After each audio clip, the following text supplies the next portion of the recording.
नाम है चेतन Chaudhary. KVS tyre 2 के लिए हम लोग प्रिपरेशन कर रहे हैं अपने यूट्यूब चैनल पर और आप लोगों का काफ़ी रेस्पॉन्स अच्छा आ रहा है। तो हमने लास्ट वीडियोस में बात की थी दिव्यांगता की समझ पीआरटी वालों के लिए, और साथ ही टीजीटी वालों के लिए भी एक वीडियो डाला था। साथ ही आपसे कहा था कि आपका रिएक्शन कैसा रहेगा, उस पर डिपेंड करेंगे कि हम किस जो है लेवल की जो वीडियोज ज़्यादा डालते हैं। तो ऐसा तो है नहीं कि कोई कंपटीशन होगी किसने बाजी मार ली, टीजीटी ने या पीआरटी ने, लेकिन फिर भी मुझे टीजीटी वालों का, हालांकि उनकी संख्या कम है लेकिन उनका इंटरेस्ट ज़्यादा लग रहा है, और टेलीग्राम पे भी देख रहा हूँ मैं तो वो काफ़ी एक्टिव है। हालांकि इसके पीछे एक सबसे बड़ा कारण कॉन्फिडेंस मान सकते हैं, क्योंकि अभी पीआरटी वाले बच्चे इस कन्फ्यूज़न में हैं कि उनका होगा या नहीं, लेकिन टीजीटी वाले जो हैं वो श्योर हैं कि उनका हो जाएगा। तो जहाँ तक है, इसका प्रमुख कारण कॉन्फिडेंस हो सकता है कि उनकी तैयारी शुरू हो गई है। लेकिन पीआरटी वालों से मैं फिर भी कहूँगा कि पीआरटी वाले जो है अपनी इस उलझन में, दुविधा में, टायर 2 की तैयारी के लिए लेट ना हो। ठीक है, अगर उनके जैसे कि ओबीसी में किसी ने मुझे आज सुबह ही पूछा था कि मेरे ओबीसी में 42 क्वेश्चन सही हैं, तो क्या मैं तैयारी करूं। अब ये टेलीग्राम पे पूछा था, मैंने कहा भैया करो, ये तो मतलब ठीक ठाक है, मुझे लग रहा है कि यहाँ हो जाएगा इतने में। तो उसने कहा कि पक्का ना सर, अगर हो जाएगा तो मैं करता हूँ तैयारी, फिर अगर नहीं होगा तो ऐसा ना हो कि वेस्ट हो जाए। तो मैंने उससे स्पष्ट कहा फिर मत करो, क्योंकि अगर उस व्यक्ति को इतना कॉन्फिडेंस नहीं है कि जो है मैं अगर तैयारी करूँगा तो फिर मेरा कुछ नुकसान नहीं है उसमें। डी ट्रिपल एस पी की वैकेंसी आने वाली है 42 नंबर पे, हालांकि अच्छा खासा स्कोर है, मैं फिर भी कह रहा हूँ पीआरटी में, ओबीसी कैटेगरी में, और उसको कॉन्फिडेंस नहीं है कि उसका हो जाएगा, तो फिर नहीं करनी चाहिए, क्योंकि फिर तैयारी जो है वो किसी और ही जॉब की करे। क्योंकि डी ट्रिपल एस पी की आपकी आने वाली है, मान लीजिए 1% अगर इसमें नहीं हुआ, डी ट्रिपल एस पी में हो जाएगा। ठीक है, 450 वैकेंसी आने को हैं। यूपी में आपकी आने वाली हैं, यूपी में काफ़ी सारी वैकेंसी हैं। अगर हम बिल्कुल निम्न ही मान के चलें तो 3000 वैकेंसी तो पक्की है ही 5352 में से। ठीक है, 2000 संविदा वालों के लिए मान के चलो आप, हालांकि उनको इतनी जल्दी मिलेंगे नहीं 2000, लेकिन मान के चलो उनको मिल जाती हैं। लेकिन 3000 वैकेंसी फिर भी फ्रेशर्स के लिए आ रही हैं, और जब वो देख रहे हैं कि जब 400-500 में वो कंपटीशन में आ रहे हैं तो 3000 में तो आ ही जाएंगे।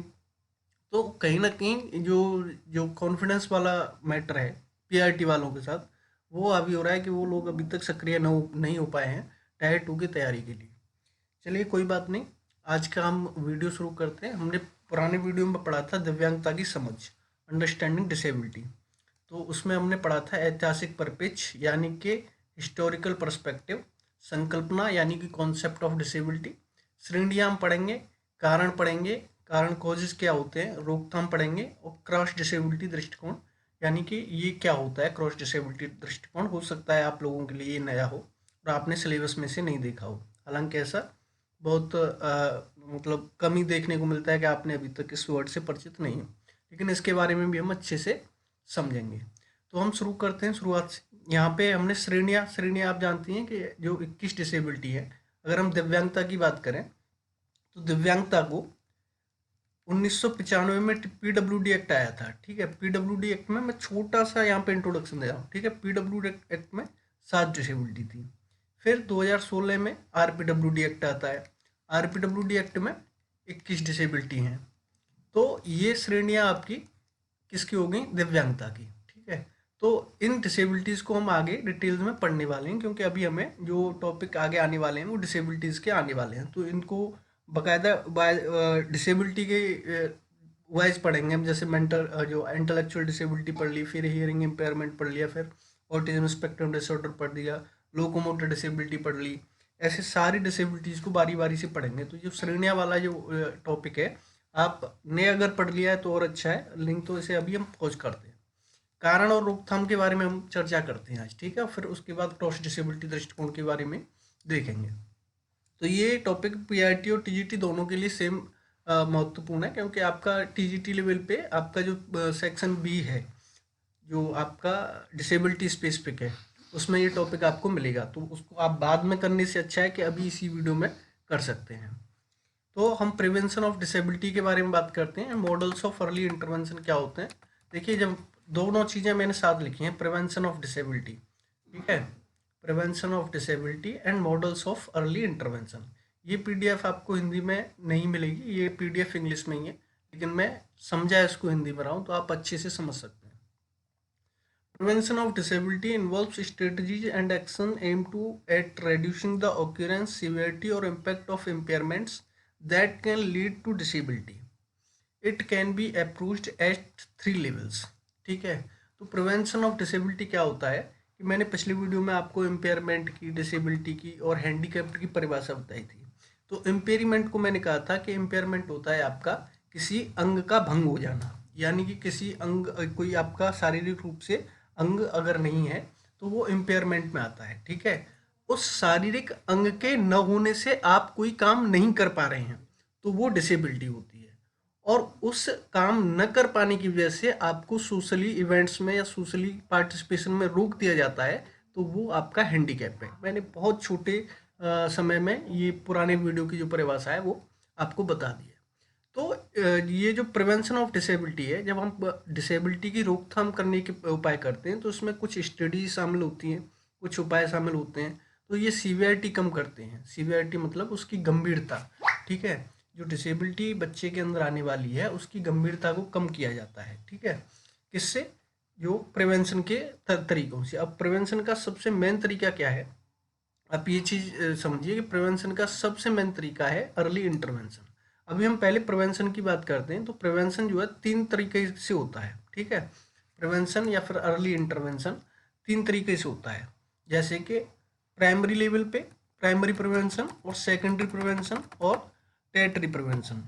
तो प्राइमरी जो प्रिवेंशन होता है, यानी कि सबसे फर्स्ट स्टेप जो क्या होता है, अर्ली इंटरवेंशन के बारे में अब मैं आपको थोड़ा सा और बता दूं यहीं पे, फिर आगे अर्ली इंटरवेंशन का आएगा तो देखेंगे। देखिए, जब एक स्पेशल एजुकेटर का सबसे पहला कार्य होता है कि वो आइडेंटिफाई करे। ठीक है, यानी कि जितनी जल्दी बच्चे के अंदर समस्यात्मक व्यवहार या समस्यात्मक उसकी कोई ऐसी कंडीशन आपको नजर आती है तो उसको स्पेशल एजुकेटर आइडेंटिफाई कर लेता है, ये बच्चे में जो लक्षण है ये किसी अमुक डिसेबिलिटी के हैं। तो इसको कहते हैं अर्ली आइडेंटिफिकेशन। ठीक है, अर्ली, दो कॉन्सेप्ट आपको दे रहा हूं यहाँ पे, अर्ली आइडेंटिफिकेशन। ठीक है, तो अर्ली आइडेंटिफिकेशन। अब अर्ली आइडेंटिफिकेशन के बाद दूसरा जो स्टेप होता है अर्ली इंटरवेंशन। लेकिन अर्ली इंटरवेंशन से पहले, जैसे ही अर्ली आइडेंटिफिकेशन होता है, ये माँ बाप के तौर पर मान लीजिए माँ बाप ने घर पे पहचान लिया कि मेरे बच्चे में किसी भी प्रकार की डिसेबिलिटी है, तो ये भी अर्ली आइडेंटिफिकेशन में आता है। तो यहाँ पे दूसरा जो एक कार्य जो करना होता है वो है रेफरल। ठीक है, रेफरल करते हैं बच्चे को संबंधित विशेषज्ञ के पास। संबंधित विशेषज्ञ कौन होते हैं? स्पेशल एजुकेटर होते हैं, डॉक्टर्स होते हैं, फिजियोथेरेपिस्ट होते हैं। ये स्पेशल एजुकेटर की सलाह पर किया जाता है। ठीक है, मान लीजिए माता पिता ने डिसेबिलिटी को पहचाना, वो स्पेशल एजुकेटर के पास गए, स्पेशल एजुकेटर उस डिसेबिलिटी को अच्छे से स्क्रीनिंग करेगा। स्क्रीनिंग करने के बाद उस बच्चे की डिसेबिलिटी को पहचानेगा कि इसमें ये डिसेबिलिटी हो सकती है या फिर इसमें ये समस्या हो सकती है, तो फिर वो उसको रेफर करेगा। रेफर करने के बाद जो पूरी विशेषज्ञों की टीम होगी वो एक काम करती है जिसको हम कहते हैं अर्ली इंटरवेंशन। अर्ली इंटरवेंशन को हिंदी में कहते हैं शीघ्र हस्तक्षेपण। ठीक है, तो ये सारा मेरा बताने का उद्देश्य ये है कि जब आप अर्ली आइडेंटिफिकेशन कर रहे हैं, अर्ली इंटरवेंशन कर रहे हैं, तो यहाँ पे अर्ली क्यों लिखा हुआ है ये बताइए आप। भैया अर्ली इसलिए लिखा हुआ है क्योंकि अर्ली लिखने से ही आप समझ जाइए कि जितनी जल्दी जो डिसेबिलिटी को आइडेंटिफाई कर लिया जाता है उतनी जल्दी उस पर इंटरवेंशन चालू हो जाता है, उतना अच्छा है बच्चे के लिए कि उसकी डिसेबिलिटी की जो सीवियरिटी है, जो उसकी गंभीरता है, उसको आपने जल्दी पहचान लिया और जल्दी से उसके रोकथाम के उपाय चालू कर दिए। तो इसको कहते हैं अर्ली आइडेंटिफिकेशन करना और अर्ली इंटरवेंशन करना। अभी हम पढ़ते हैं कि प्राइमरी प्रिवेंशन क्या होता है। प्राइमरी प्रिवेंशन क्या होता है, यानी कि सबसे पहले लेवल पे आप रोकथाम कैसे करते हैं। जैसे कि मैंने बताया कि प्रिवेंशन के 3 टाइप है और इन 3 टाइप्स में जो प्राइमरी प्रिवेंशन है उसके बारे में चर्चा करते हैं। तो प्राइमरी प्रिवेंशन होता है आपका इम्यूनाइजेशन। ठीक है, टीकाकरण, maternal and child health care, example हैं इसके एंटीनेटल केयर और सेफ डिलीवरी। ठीक है, nutrition programme, to prevent malnutrition related disabilities, injury prevention यानी कि road safety, work place safety और इन्वायरमेंटल सेफ्टी। इन्वायरमेंटल सेफ्टी में removing barriers, reducing exposure to toxin. यानी कि प्राइमरी प्रिवेंशन में सबसे पहला काम कि जो डिसेबिलिटी आने वाली है उसके आने से पहले ही उसको रोकथाम कर लीजिए, ठीक है। तो ये कैसे होता है आपका, जैसे कि जैसे बच्चे ने जन्म लिया, बच्चे में अभी तक कोई लक्षण नहीं दिख रहे हैं कि उसमें किसी प्रकार की डिसेबिलिटी है, तो उसके लिए हम करते क्या है कि इसमें आगे भी किसी प्रकार की हमें समस्या ना दिखाए तो हम टीकाकरण की पूरी वो करते हैं कि जितने टीकाकरण होते हैं वो पूरे लगवाते हैं, ठीक है। इम्यूनाइजेशन जैसे कि पोलियो का, मीजल्स का और रूबेला का, ठीक है। फिर उसके बाद maternal and child health care, बाकी और चाइल्ड दोनों की तबीयत कैसी है उसको हम ध्यान रखते हैं, ठीक है। तो उसमें एंटीनेटल केयर और सेफ डिलीवरी ये दोनों ही सुनिश्चित करते हैं।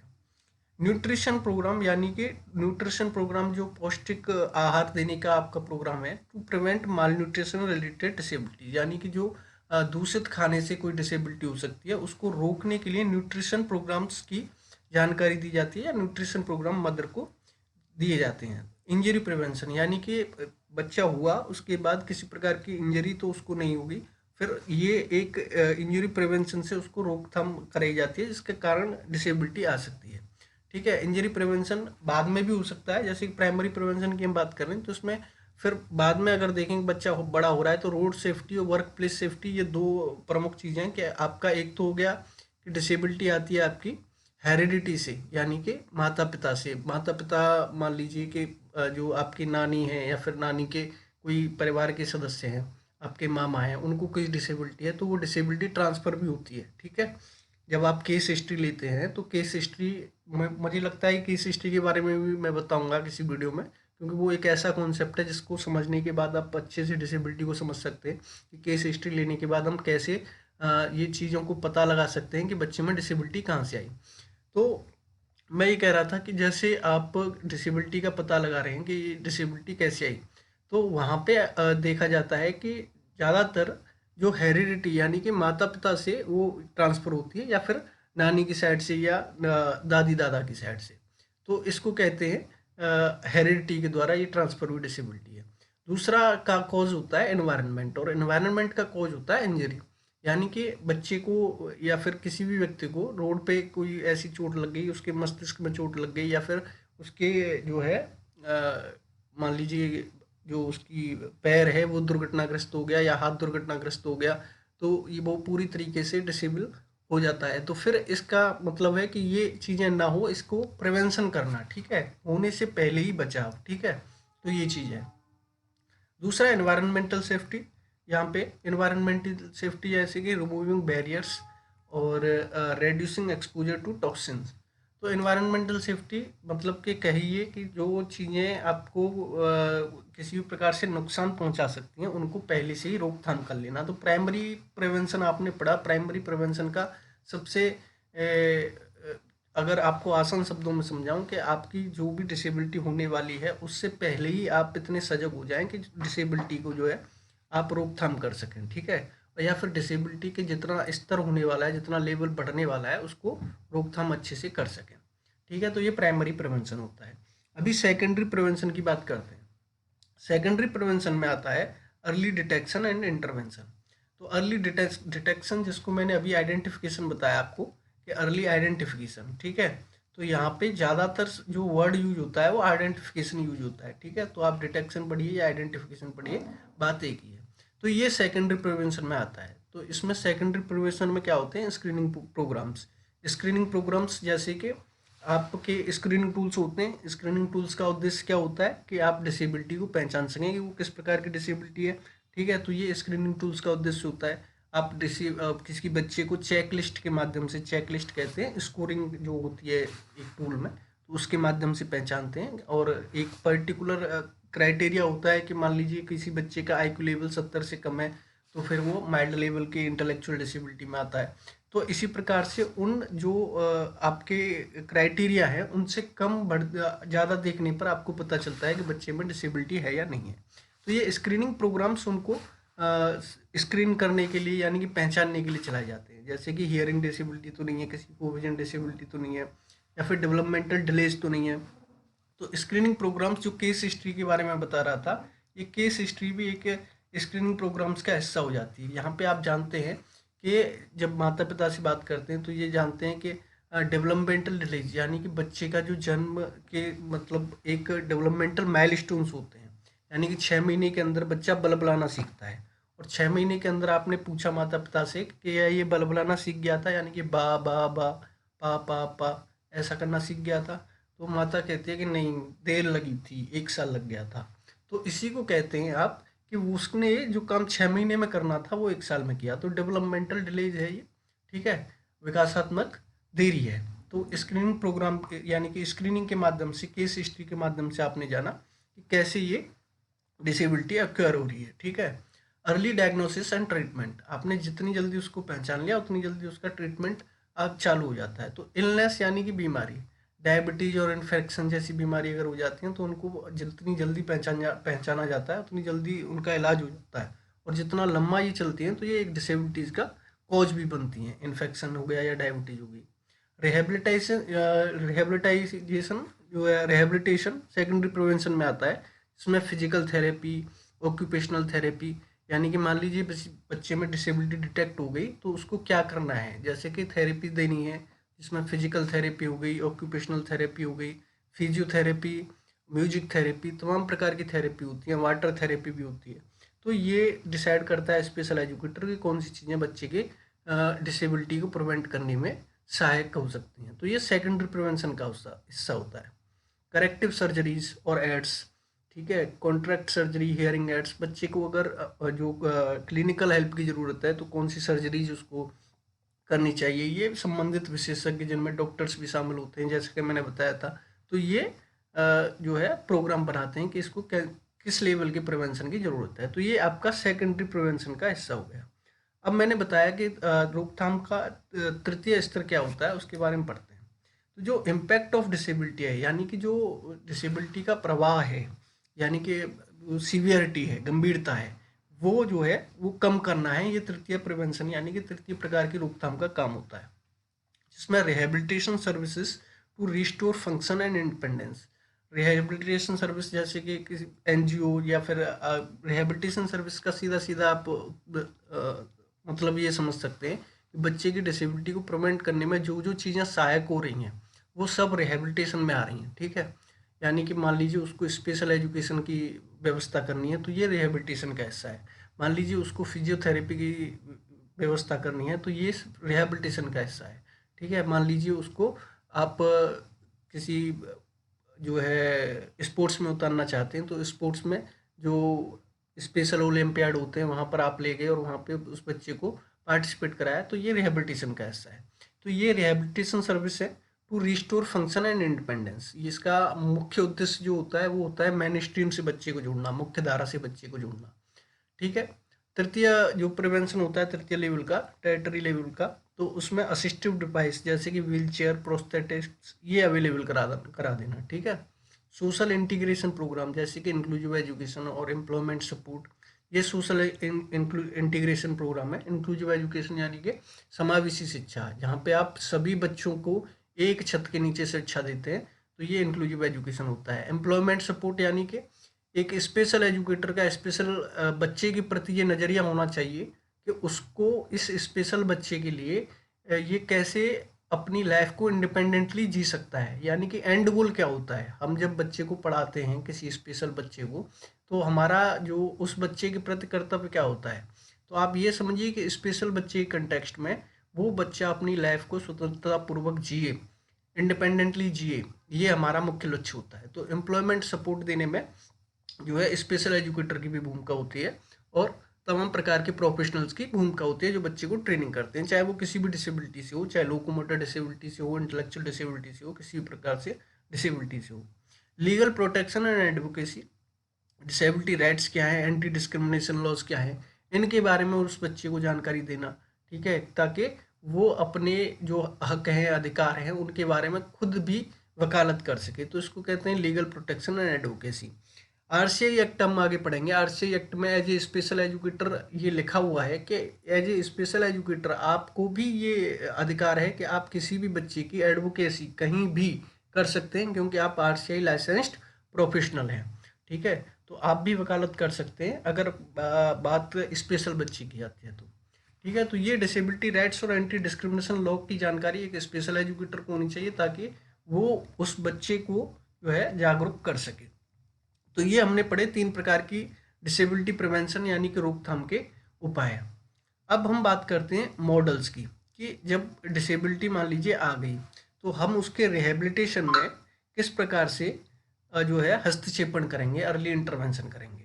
ठीक है, तो इसमें इंटरवेंशन में हम 3 प्रकार के मॉडल देखते हैं। मॉडल्स क्या होते हैं कि मान लीजिए बच्चा है, बच्चे में डिसेबिलिटी आई, डिसेबिलिटी आने के बाद जो उसके माता पिता थे उन्होंने इसको पहचाना कि बच्चे में किसी भी प्रकार की डिसेबिलिटी उनको नज़र आ रही है।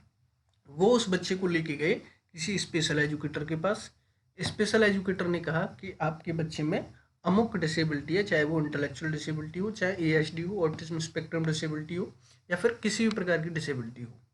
माता पिता ने इस चीज़ को पॉजिटिवली लिया, वो घबराए नहीं। उन्होंने स्पेशल एजुकेटर से पूछा कि आगे क्या करना है।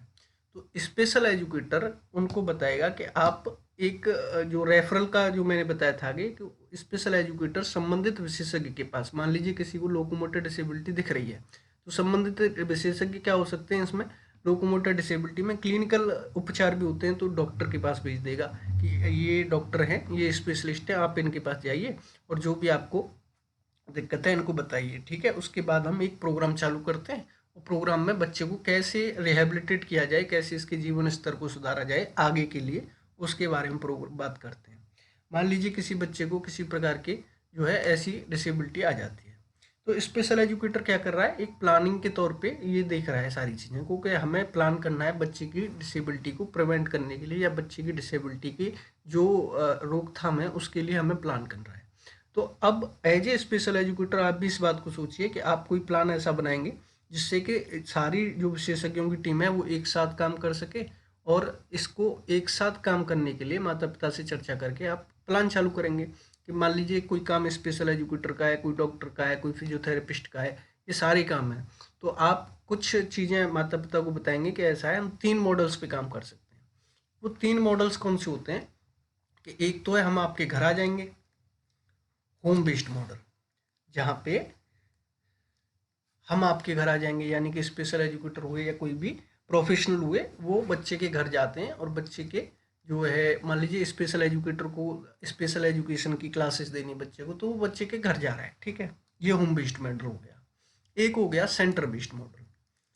सेंटर बेस्ड मॉडल क्या कहता है कि माता पिता जो हैं वो आते हैं स्पेशल एजुकेटर के पास, यानी कि ये स्पेशल एजुकेटर मान लीजिए या कोई भी रिहेबिलिटेशन प्रोफेशनल मान लीजिए। ठीक है, एक होता है मिक्स मॉडल। मिक्स मॉडल क्या होता है उसके बारे में हम आगे और पढ़ते हैं। ठीक है, होम बेस्ड मॉडल हो गया आपका गृह आधारित मॉडल। तो गृह आधारित मॉडल कहता है आपका कि, मैं थोड़ा साफ कर दूँ इसे, तो गृह आधारित मॉडल कहता है आपका कि services are provided at the child's home by trained professionals और care givers like parents under guidance, यानी कि माता पिता के जो है उपस्थिति में या गाइडेंस में, तो बच्चे को जो है घर पर जाकर ट्रेनिंग दी जाती है डिफरेंट प्रोफेशनल्स के द्वारा। की फीचर्स क्या होते हैं इसके, focus on daily routines and familiar environment. ठीक है, डेली रूटीन्स पे ये काम करता है होम बेस्ड मॉडल। पेरेंट्स और care givers are train to perform therapy activities, तो जहाँ पे पेरेंट्स को भी आप बताते हैं कि इस प्रकार की थेरेपी एक्टिविटीज़ को आपको करानी है बच्चे को। Professionals visit periodically, example physiotherapist, special educators. जैसा कि मैंने बताया कि डिफरेंट जो प्रोफेशनल्स होंगे वो उस बच्चे के रिहेबिलिटेशन पे काम कर रहे हैं अब, तो इसमें वो अपना एक टाइम टेबल सेट कर लेंगे कि मान लीजिए सोमवार को फिजियोथेरेपिस्ट आ रहे हैं, मंगलवार को स्पेशल एजुकेटर आ रहे हैं। हालांकि आपको लग रहा है कि ये काम तो बड़ा मतलब पैसे वालों का हो सकता है, लेकिन हम यहाँ पे चर्चा कर रहे हैं मॉडल्स की कि डिसेबिलिटी को प्रिवेंट कैसे किया जा सकता है। ठीक है, तो उसके बारे में हम चर्चा नहीं कर रहे। एडवांटेज क्या है, natural and comfortable settings for the child. ठीक है, यानी कि बच्चा घर में अच्छे से सीख सकता है, आपको भी ये बात पता है, तो यहाँ पे कंफर्टेबल रहता है। Encourage parents involvement and empowerment, यानी कि पेरेंट्स का जो इन्वॉल्वमेंट होता है वो उसको बढ़ावा देता है, और एम्पावरमेंट यानी कि रोजगार को बढ़ावा देता है। यूजफुल इन रूरल और remote areas with limited access to centres, यानी कि जो रूरल और रिमोट एरियाज होते हैं उनमें ये बहुत ज़्यादा यूज़फुल है, क्योंकि वहाँ पे जो सेंटर्स हैं वो अवेलेबल नहीं है। तो यहाँ पे जो आप ये मान के चलिए कि माता पिता इस चीज़ को जो खर्चा वहन करने की स्थिति में नहीं है, तो तमाम एनजीओ और सरकार अपनी ओर से प्रयास करती है डिसेबिलिटी प्रिवेंशन के। तो रिहेबिलिटेशन में ये सारी चीज़ें आती हैं। तो रिमोट एरियाज में जाके भी ये टीम जो है काम करती हैं। तो इसको कहते हैं होम बेस्ड मॉडल। इसकी लिमिटेशन क्या है? वो क्वालिटी में depend on care givers skills and consistency. तो कैसी बच्चे को सर्विस दी जा रही है ये डिपेंड करती है केयर गिवर जो भी हैं उनकी स्किल पे, और कंसिस्टेंसी यानी कि वो कितने नियमित हैं इस चीज़ पे ये डिपेंड करता है। तो ये इसकी लिमिटेशन है इसकी। और लिमिटेड एक्सेस टू इक्विपमेंट्स और ग्रुप एक्टिविटीज़। भाई कुछ चीज़ें ऐसी होती हैं जो सेंटर पे उपलब्ध होती हैं, वो घर तो उपलब्ध नहीं हो सकती। तो इसको कहते हैं लिमिटेड एक्सेस होता है इक्विपमेंट्स पे और ग्रुप एक्टिविटीज पे। दूसरा बात करते हैं हम सेंटर बेस्ड मॉडल की, केंद्र आधारित मॉडल की। तो इसकी डेफिनेशन है children attend a specialised centre और early intervention facility for therapy, education and skill building. तो जो चिल्ड्रन होते हैं वो स्पेशलाइज्ड थेरेपी लेते हैं कहाँ पे? स्किल बिल्डिंग के लिए थेरेपी सेंटर पे, ठीक है, स्पेशलाइज सेंटर पे जाते हैं वो, और इंटरवेंशन फैसिलिटी उनको प्रोवाइड होती है। यानी कि इंटरवेंशन को आप हिंदी में भी समझ लीजिए, हस्तक्षेपण कहते हैं। तो हस्तक्षेपण के प्रोग्राम चालू करते हैं। की फीचर्स क्या हैं इसके? Run by trend staff. जो सेंटर्स होते हैं वो ट्रेंड स्टाफ के द्वारा संचालित होते हैं। थेरेपिस्ट होते हैं उसमें, स्पेशल एजुकेटर्स होते हैं उसमें, साइकोलॉजिस्ट होते हैं, ठीक है। Structured activities and peer interaction. यानी कि बच्चा अगर सेंटर पे जाता है तो एक स्ट्रक्चर होता है एक्टिविटीज का, और बच्चे के लिए एक्टिविटीज फिक्स होते हैं कि वो ये इन एक्टिविटीज को करे बच्चे की नीड के अकॉर्डिंग, बच्चे की आवश्यकताओं के अनुरूप, ठीक है। और पीयर इंटरेक्शन यानी कि उसको अपने जैसे और भी बच्चे वहाँ पे दिखते हैं जो इस चीज़ को करते हैं, तो इंटरेक्ट भी करता है, बच्चे का मन भी लगा रहता है, ठीक है। ये इंक्लूसिव एजुकेशन में, पर ये जो है सेंटर बेस्ड मॉडल नहीं है, अभी मैं आपको बता रहा हूँ। इंक्लूसिव एजुकेशन में एजुकेशन की बात होगी, यहाँ पे हम बच्चे के पूरे रिहेबिलिटेशन की बात कर रहे हैं, इसलिए हम इस सेंटर बेस्ड मॉडल को आपको बता रहे हैं। Structured activities and peer interaction. Centre based model में आपके एनजीओ भी आते हैं, इस बात को ध्यान रखिएगा। एनजीओ आते हैं, आपके स्पेशल स्कूल्स आते हैं, ये सब सेंटर बेस्ड मॉडल में आते हैं। मे ऑपरेट फुल टाइम और पार्ट टाइम। यानी कि जो सेंटर बेस्ड मॉडल पे आप फुल टाइम भी और पार्ट टाइम कैसे भी जो है बच्चे को दिखा सकते हैं। एडवांटेज क्या है इसका? Professional supervision and resources. Example equipments aids. यानी कि सुपरविजन रहता है प्रोफेशनल्स का, और रिसोर्सेज यानी कि संसाधन रहते हैं वहाँ पे, जैसे कि कोई मशीनें हैं या फिर इक्विपमेंट एड्स, जो कुछ भी हो, ठीक है। Opportunity for socialisation with other children.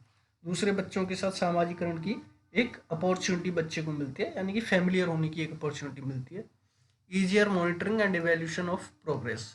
जो मॉनिटरिंग होती है वो आसान होती है, और जो एवेल्यूशन होता है जब बच्चे नज़रों के सामने रहता है पूरी टीम के, तो जो उसकी जो प्रोग्रेस हो रही है उसका एवेल्यूशन साथ साथ चलता रहता है। इसकी लिमिटेशंस क्या है? Travel can be barrier for families. यानी कि फैमिलीज कभी कभी लंबा ट्रैवल करना पड़ता है उनको, तो ये बैरियर हो सकता है कि लंबा ट्रैवल करना पड़ता है। दूसरा, may not reflect the child's natural home environment. यानी कि जो बच्चा घर पे जितना जल्दी सीख रहा था उतना वो हो सकता है कि सेंटर पे जाके नहीं सीखे। Hospital based model. तो हॉस्पिटल बेस्ड मॉडल ये तीसरा मॉडल है। इसमें क्या होता है कि अस्पताल आधारित मॉडल, इसमें डेफिनेशन है इसकी, services are provided in a medical और क्लिनिकल सेटिंग, ठीक है। तो जो सर्विस होती है वो एक मेडिकल और क्लिनिकल सेटिंग में जो है वो प्रोवाइड की जाती हैं, जिसमें ऑफ्टन इन टेरिटरी केयर हॉस्पिटल्स, इनमें केयर हॉस्पिटल्स होते हैं। जैसे कि हॉस्पिटल बेस्ड मॉडल नाम से ही आपको पता चल रहा है कि हॉस्पिटल के ऊपर है ये पूरा मॉडल, यानी कि बच्चा हो या माता पिता हो उनको हॉस्पिटल आना पड़ता है, ठीक है। तो ये हॉस्पिटल बेस्ड मॉडल होता है। इसके की फीचर्स क्या है, यानी क्या होता है ये? Focus on only on medical treatment and specialised therapy, ठीक है। स्पेशलाइज्ड थेरेपी मतलब कि आपने हॉस्पिटल में भी स्पेशल एजुकेटर्स का योगदान होता है, यानी कि आपने देखा होगा। अगर नहीं देखा है तो मैं आपको बता दूं, जितने बड़े बड़े हॉस्पिटल्स हैं उनमें स्पेशल एजुकेटर्स नियुक्त होते हैं, तो वो थेरेपी के लिए नियुक्त होते हैं, कि वो जो है आरसीआई लाइसेंस्ड जो है थेरेपिस्ट होते हैं, तो वो बच्चे को चाहे उसकी नीड्स के अकॉर्डिंग थेरेपी भी प्रोवाइड करते हैं। Example for cerebral palsy, epilepsy. Cerebral palsy मतलब मस्तिष्क के पक्षाघात बोलते हैं, एपिलेप्सी मतलब मिर्गी बोलते हैं। Staff includes doctors, physiotherapist, audiologist, etc. तो ये स्टाफ में कौन कौन होते हैं? डॉक्टर होते हैं, फिजियोथेरेपिस्ट होते हैं, ऑडियोलॉजिस्ट होते हैं, तमाम प्रकार के जो है प्रोफेशनल्स होते हैं। Often includes diagnostic and surgical services. तो डायग्नोस्टिक एंड सर्जिकल सर्विसेज पे ज़्यादातर ये निर्भर रहता है। तो जैसा मैंने बताया कि ये हॉस्पिटल बेस्ड मॉडल है। एडवांटेज क्या है इसके? Access to specialised medical care and technology, यानी कि ये मेडिकल केयर जो है वो उस पर ज़्यादा एक्सेस आपको देखने को मिलता है हॉस्पिटल बेस्ड मॉडल में। ठीक है। Immediate treatment for associate health condition, यानी कि कोई भी एसोसिएट हेल्थ कंडीशंस और भी होती हैं डिसेबिलिटी के साथ, तो उनका इमीडिएट ट्रीटमेंट हो जाता है। यानी कि या तो वो हॉस्पिटल बेस्ड मॉडल में आने से पहले हों या बाद में हों। तो जितना मैंने बताया कि सबसे प्रमुख होता है इसमें अर्ली आइडेंटिफिकेशन। जितना जल्दी आइडेंटिफिकेशन हो जाता है उतना जल्दी ही इंटरवेंशन चालू हो जाता है और उतनी जल्दी डिसेबिलिटी को प्रिवेंट किया जाता है। चौथा जो मॉडल है वो है कंबाइंड और मिक्स्ड मॉडल, मिश्रित मॉडल। ठीक है।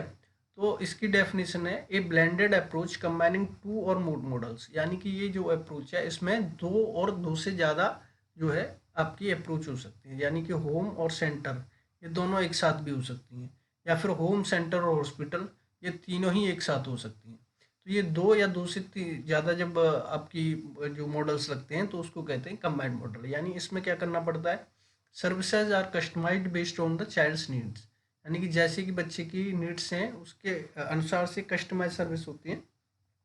May start with hospital based diagnosis, यानी कि हॉस्पिटल से डायग्नोसिस शुरू होता है, फिर उसके बाद हॉस्पिटल के डॉक्टर्स होते हैं वो एक प्लान बना लेते हैं स्पेशल एजुकेटर्स के साथ मिलकर, फिर उसको होम बेस्ड ट्रेनिंग जो दी जाती है बच्चे को। ठीक है। And periodic centre based therapy, यानी कि सेंटर बेस्ड थेरेपी भी उसमें शामिल होती है। तो ये एक तरीके से सबको कवर करता है, तो उसको कहते हैं मिक्स्ड मॉडल। ठीक है।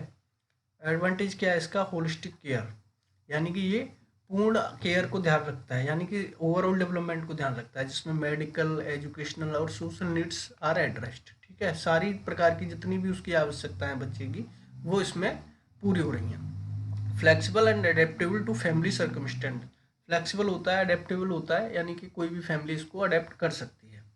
लिमिटेशन क्या है इसकी? सीमाएं क्या है? May require more coordination and responses, यानी कि इसमें कोऑर्डिनेशन जो है टीम्स के बीच में होना चाहिए, यानी कि सेंटर के बीच में भी होना चाहिए। अगर होम बेस्ड मॉडल चल रहा है तो होम के बीच मतलब माता पिता के बीच और सेंटर के बीच भी होना चाहिए।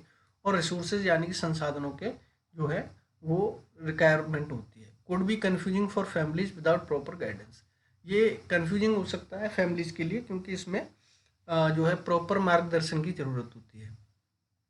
आपके लिए भी थोड़ा कन्फ्यूजिंग हो सकता है, क्योंकि ये अगर आपने शुरुआत से थोड़ा भी बहुत भी नहीं पढ़ा है तो ये आपको चीज़ें बहुत नहीं लग रही होंगी। ठीक है। लेकिन धीरे धीरे ये जैसे आगे बढ़ते जाएंगे, अभी इसको पढ़ेंगे फिर उसके बाद आगे इससे रिलेटेड कुछ पढ़ेंगे तभी चीज़ें समझ में आएंगी।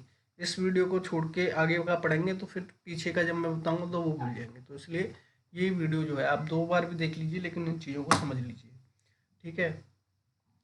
समरी टेबल आप यहाँ पे देख सकते हैं कि होम बेस्ड मॉडल क्या होता है। लोकेशन इसकी चाइल्ड्स होम, मेन प्रोवाइडर कौन होते हैं? पेरेंट्स होते हैं, विजिटिंग थेरेपिस्ट होते हैं।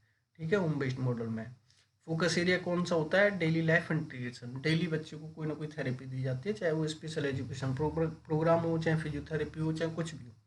बेस्ट फॉर रूरल और रिमोट एरियाज। ठीक है। तो रूरल यानी कि ग्रामीण और रिमोट यानी कि दूर दराज के जो इलाके हैं उनके लिए ये बेस्ट मानी जाती है। सेंटर बेस्ड मॉडल, इसमें जो जो आपका लोकेशन होती है वो स्पेशल स्कूल होती है या स्पेशल सेंटर होती है। इसमें कौन होते हैं? स्पेशल एजुकेटर्स होते हैं, थेरेपिस्ट होते हैं। ठीक है। और इसका जो स्ट्रक्चर्ड लर्निंग एंड थेरेपी होते हैं, यानी कि एक व्यवस्थित जो अधिगम होना चाहिए बच्चे का उस प्रकार से होता है। और इसके जो एरियाज हैं वो है अर्बन, सेमी अर्बन, यानी कि थोड़ा सा जो है शहरी जो इलाके में ये पॉसिबल होती है सेंटर बेस्ड। ठीक है। हॉस्पिटल बेस्ड की अगर हम बात करें तो लोकेशन यानी हॉस्पिटल और क्लिनिक यहाँ पे दी जाती है। इसमें डॉक्टर्स और स्पेशलिस्ट दोनों शामिल होते हैं।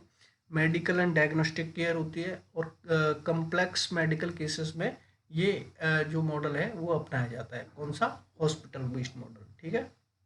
कंबाइंड और मिक्स्ड में मल्टीपल सेटिंग्स होती हैं, यानी कि इसमें सारे मॉडल्स हो सकते हैं या फिर दो या दो से अधिक मॉडल्स हो सकते हैं। इसमें मल्टी डिसिप्लिनरी टीम काम करती है, जिसमें डॉक्टर, फिजियोथेरेपिस्ट, स्पेशल एजुकेटर्स सब काम करते हैं। कंप्रेहेंसिव केयर यानी कि व्यापक उसकी केयर होती है, सारे प्रकार के बच्चे उसमें शामिल होते हैं। इंडिविजुअलाइज नीड्स यानी कि जैसे बच्चे की नीड्स हैं उसके अकॉर्डिंग ये चीज़ें चलती हैं। ठीक है, तो ये आपने रोकथाम पढ़ ली। इसकी रोकथाम मुझे लग रहा है कि थोड़ी डिटेल में हो गई है, लेकिन रोकथाम आपने अगर ये कंप्लीट कर ली है तो फिर रोकथाम से अगर क्वेश्चन आता है तो यहीं से आएगा। ठीक है, तो आप इस चीज़ को अच्छे से करिएगा। ठीक है, तो हमने प्रिवेंशन ऑफ डिसेबिलिटी पढ़ ही लिया। आप कुछ चीज़ें अच्छे से ध्यान रख सकते हैं, जैसे कि प्रिवेंशन ऑफ डिसेबिलिटी में सबसे प्रमुख होता है आइडेंटिफिकेशन। ठीक है, अर्ली आइडेंटिफिकेशन,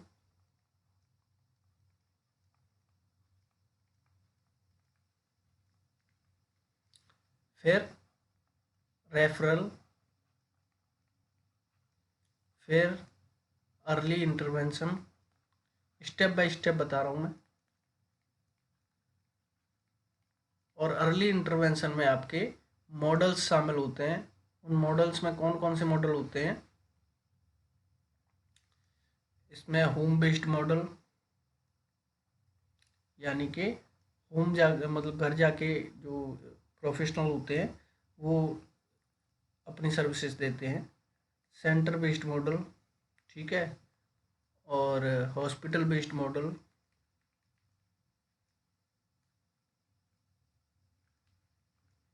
ठीक है, और मिक्स मॉडल।